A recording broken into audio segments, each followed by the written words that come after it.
السلام علیکم ورحمۃ اللہ وبرکاتہ۔ محترم ناظرین،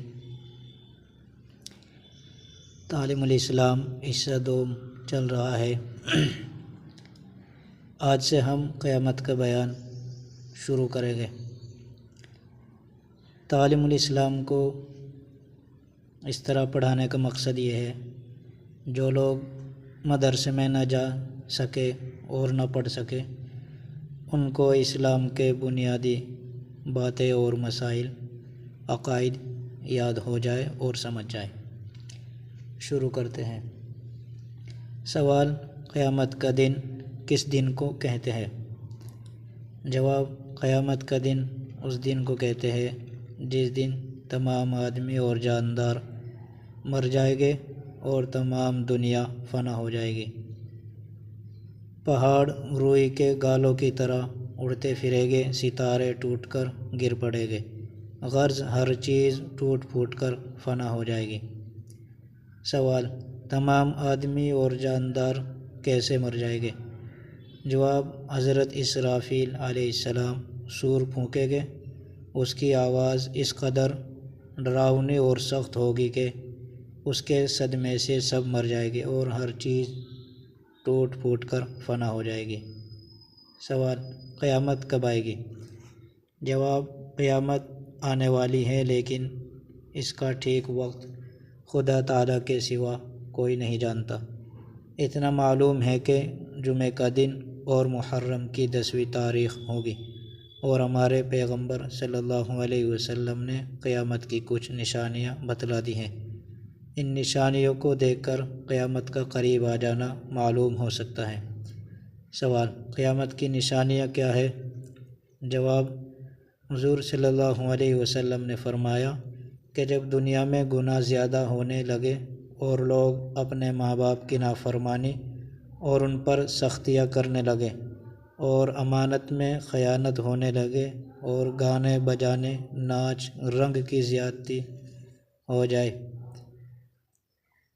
اور پچھلے لوگ پہلے بزرگوں کو برا کہنے لگے، بے علم اور کم علم لوگ پیشوا بن جائے، چرواہے وغیرہ کم درجے کے لوگ بڑی بڑی اونچی اونچی عمارتیں بنانے لگے، ناقابل لوگوں کو بڑے بڑے عہدے ملنے لگے، تو سمجھو کہ قیامت قریب آ گئی ہے۔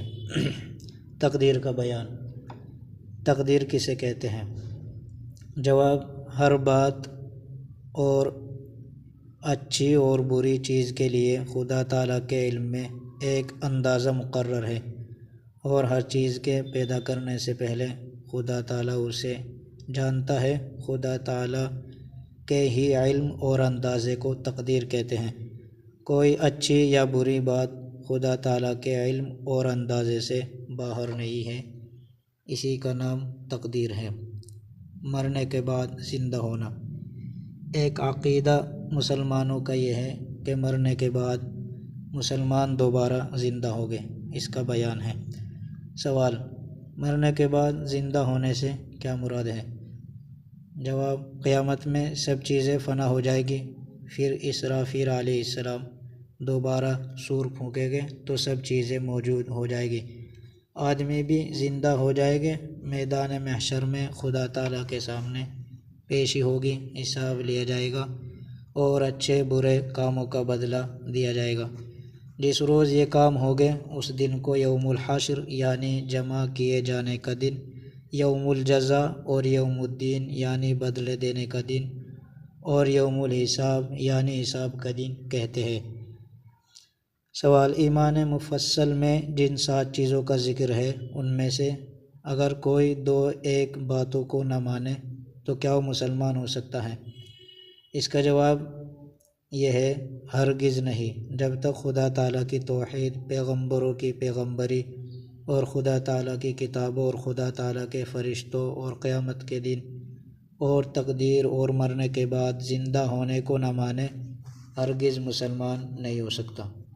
سوال: حضرت پیغمبر صلی اللہ علیہ وسلم نے 5 چیزوں پر اسلام کی بنیاد بیان فرمائی ہے، اور ان میں فرشتوں اور خدا تعالیٰ کی کتابوں اور قیامت اور تقدیر وغیرہ کا کوئی ذکر نہیں ہے۔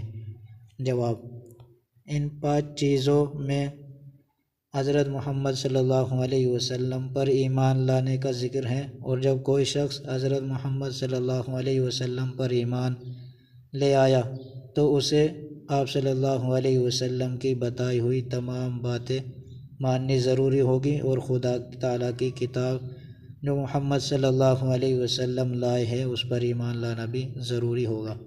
یہ سب باتیں جن کا ایمان مفصل میں ذکر ہے، خدا تعالیٰ کی کتاب قرآن مجید اور پیغمبر صلی اللہ علیہ وسلم کے بیان سے ثابت ہیں۔ سوال: ان سب باتوں کا دل سے یقین اور زبان سے اقرار کرے لیکن نماز نہ پڑھے یا زکوٰۃ نہ دے یا روزہ نہ رکھے یا حج نہ کرے تو وہ مسلمان ہے یا نہیں؟ جواب: ہاں مسلمان تو ہے لیکن سخت گناہ گار اور خدا تعالیٰ کا نافرمان ہے۔ ایسے شخص کو فاسق کہتے ہیں، یعنی گنہ گار۔ یہ لوگ اپنے گناہوں کی سزا پا کر آخر میں چھٹکارا پائیں گے۔ پہلا شعبہ یہاں پر ختم ہوا۔ اوپر آیا ہے سور پھونکے گے۔ سور سے مراد باجے کی طرح کی ایک بین سی ہوگی جسے سینگ ہوتا ہے بھینس کا، اس میں پھونک مارے گے، اس کی آواز ہی خوفناک ہوگی۔ السلام علیکم ورحمۃ اللہ وبرکاتہ۔